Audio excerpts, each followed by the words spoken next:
یاد رکھیں انسان کے دل میں اللہ نے اتنی طاقت رکھی ہے، اتنی طاقت، جس چیز کا اپنے آپ کو عادی بنانا چاہے بنا لے گا۔ یہ جو کہتے ہیں نا گناہوں کی عادت پڑ گئی، یہ چھوٹتا نہیں ہے، اس لیے نہیں چھوٹتا کہ عادت ڈال لی ہے، چھوڑنے کی عادت ڈالو تو چھوٹنے کی عادت پڑ جائے گی، چھوڑنے کی عادت ڈالو گے آہستہ آہستہ چھوڑنا شروع کر دو، چھوٹنے کی عادت پڑ جائے گی۔ ایک نسخہ بتا کے اپنی بات کو ختم کرتا ہوں، دیکھو گناہ کی عادت چھوٹتی کیسے ہے، ایک نسخہ بتا رہا ہوں، اور یہ نسخہ تجربے پر مبنی ہے، صرف ہوائی فائرنگ نہیں ہے، ہوائی باتیں نہیں ہیں، قرآن حدیث سے بھی ثابت اور تجارب سے بھی ثابت ہے، اپنے تجربے بتا رہا ہوں۔ ایک نسخہ، جب گناہ، دیکھو شیطان جو گناہ کرواتا ہے نا، وہ کیوں کرواتا ہے؟ وہ یہ سوچ کے کرواتا ہے کہ اب تو یہ گناہ کر لے پھر توبہ کر لینا، ایک دفعہ حسرت نہ رہے نا، تاکہ یہ مزہ میری زندگی سے رہ نہ گیا ہو۔ ایک صاحب یورپ گئے، کبھی انہوں نے نائٹ کلب نہیں دیکھے تھے، مجھے خود بتا رہے، کہہ رہے میں نے کہا ایک دفعہ نائٹ کلب کا ایک چکر ضرور لگاؤں گا میں نے کہا کیوں؟ کہنے لگے اس لیے کہ یہ حسرت نہ رہ جائے کہ نائٹ کلب نہیں دیکھے تھے کیا ہوتے ہیں۔ میں نے کہا نائٹ کلب میں ایک چکر لگانے کے بعد یہ حسرت، کہہ رہے کچھ کروں گا نہیں میں نے کہا پھر یہ حسرت رہ جائے گی کہ کچھ کیے بغیر دنیا سے چلا گیا، کیا خیال؟ زنا کیے بغیر دنیا سے چلا گیا، شیطان یہ برغلائے گا۔ پھر اگر زنا کر لیا تو زنا کے تو ہر روز نئے مزے ہیں، زنا کے تو ہر روز نئے مزے، ہر روز شکل تبدیل، شیطان پھر اور برغلاتا رہے گا۔ میں نے کہا تجربوں 20-25 سال نکل جائیں گے، اس کے بعد جب بڑھاپا آئے گا تو کسی تجربے کے قابل نہیں رہو گے، پھر جو ہے نا اللہ کہے گا، اور پھر بڑھاپے میں توبہ کی توفیق بہت مشکل سے ملتی ہے، یہ بتا دوں۔ پھر کہیں گے کوئی بوڑھے میں توبہ، بوڑھا آدمی بہت مشکل سے توبہ کرتا ہے، وہ جو کسی سے بدگمان ہونا جائز نہیں ہے، بوڑھے نے اگر گناہ چھوڑا ہوا ہے، کسی مخصوص کے بارے میں بدگمان ہونا جائز نہیں ہے، کوئی بھی کبھی بھی توبہ کرے قبول ہے، لیکن عام طور پہ اگر بوڑھے سے گناہ چھوٹے ہوئے ہوتے ہیں تو وہ اس لیے وہ اس کو پتا ہے کہ نہیں ہو سکتے، اگر اللہ اس میں صحت لوٹا دے نا، صحت لوٹا دیں، پھر پتہ چلے گا کہ وہ توبہ پر قائم ہے یا نہیں۔ تو توبہ تو دل کی بات ہے نا، وہ تو اللہ ہی جانتا ہے، اللہ کو پتا ہے کہ اس کی صحت واپس آ جائے گی۔ جیسے ایک آدمی دریا میں ڈوب رہا تھا، ڈوبنے لگا، لوگوں نے کہا کوئی منت مان لے کہ اتنی دے کے اللہ کی راہ میں دوں گا تو شاید بچ جائے۔ اس نے کہا وہ منت نہیں، تیر کے نکل آؤں گا میں باہر، صحیح ہے نا، میں نے کہا خام میں دے کے دینی پڑیں گی۔ تو بہت سمجھایا لوگوں نے، باللہ جب اس کو یقین ہو گیا اب تو مر ہی رہا ہوں، نہیں بچتا، تو اس نے کہا اللہ تو نے مجھے بچا لیا تو 2 دیگیں تیرے نام پہ میں صدقہ کروں گا۔ ایک دم ایک لہر آئی، اس کو اٹھا کے باہر، جیسی باہر نکلا کہتے کیڑی دیگ، کون سی دیگ؟ ایک دم دوسری لہر آ کے اندر واپس، کہہ رہے بھائی میں یہ پوچھ رہا تھا کہ کھارے چاول کی یا میٹھے چاول، پوچھنے تو دو کم از کم، پوچھنے بھی نہیں دے رہے۔ وَإِذَا غَشِيَهُم مَّوْجٌ كَالظُّلَلِ دَعَوُا اللَّهَ مُخْلِصِينَ لَهُ الدِّينَ۔ قرآن انسان کی نفسیات سے واقف ہے نا، قرآن بتاتا ہے جب مصیبت میں پڑتے ہو سب خالص اللہ کو پکارتے ہو، قرآن کہتا ہے توبہ بھی کرتے ہو، گناہوں کو لات مارنے کا عزم بھی کرتے ہو، جب تمہیں طوفانی موجیں چاروں طرف سے گھیر لیں، زلزلے میں پھنس جاؤ، موت کو اپنی آنکھوں سے دیکھنا شروع کر دو، دعوا اللہ مخلصین لئن انجیتنا صالحا لنکونن من الصالحین۔ اے اللہ اگر تو نے اس عذاب سے نجات دے دی، میں گناہوں کے قریب نہیں پھٹکوں گا، ضرور میں صالح لوگوں کی زندگی گزاروں گا۔ فلما نجاہم فمنہم مقتصد، فرمایا اگر ہم نجات دے دیں، من تبعیض کے لیے بہت تھوڑے سے ہوتے ہیں جو اپنی اصلاح اعتدال پہ قائم رہتے ہیں۔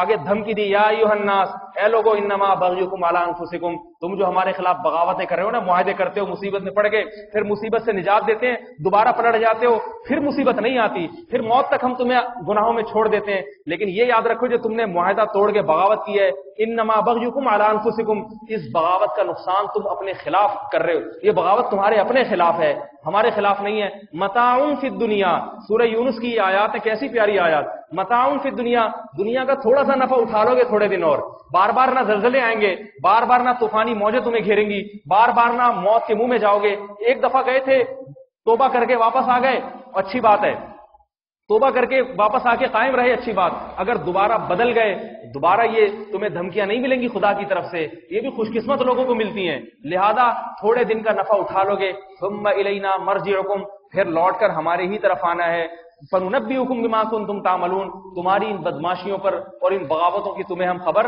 دے دیں گے، بتا دیں گے تم نے دنیا میں کیا کیا ہے۔ تو میرے بھائی میں ایک نسخہ بتاتا ہوں کہ جب گناہ، شیطان کیا کرتا ہے، یہ کہتے ہیں ایک دفعہ کر لو، اور دل میں یہ ڈالتا ہے کہ اگر نہیں کیا تو دل میں خلجان، خارش رہے گی، سکون برباد ہو جائے گا۔ تو پہلی بات تو یہ کہ ہونے دو برباد، سکون برباد کرنے کا ہی تو ثواب ہے۔ سکون برباد کرنے پہ تو اللہ راضی ہوتا ہے، اسی پہ تو اللہ خوش ہوتا ہے۔ ایک نوجوان کو ایک عورت نے زنا کی دعوت دی، ایسے تنہائی، یہ سچا واقعہ ہے، ایسی جگہ پر جہاں ان دونوں کے سوا کوئی نہیں تھا۔ یہ نوجوان کیا کرتا، پوری رات اپنی جو ہے نا وہ انگلی موم بتی چراغ میں لے کے جاتا اور باہر نکال دیتا، پوری رات تڑپتا رہا۔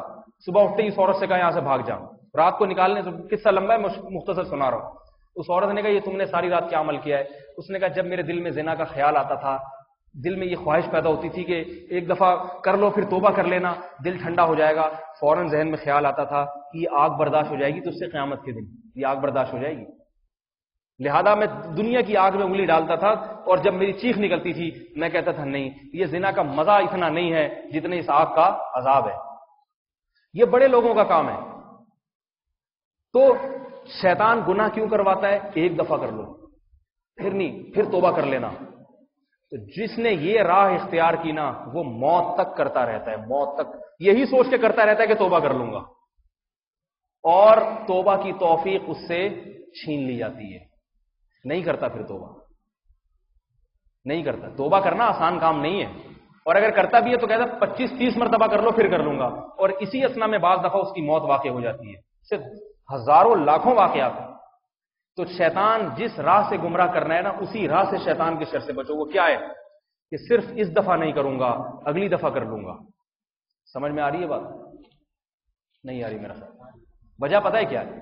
وجہ یہ ہے کہ ساری زندگی کے لیے گناہ چھوڑنے کے لیے تیار نہیں ہوتا انسان۔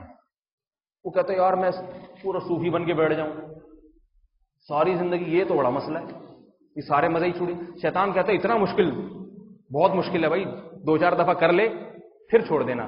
تو شیطان کو یوں ورغلائے اپنے نفس کو کہ میں ساری زندگی کے لیے چھوڑ ہی نہیں رہا، اس دفعہ موقع ہے، بس اس دفعہ نہیں کروں گا، اگلی دفعہ کر لوں گا میں۔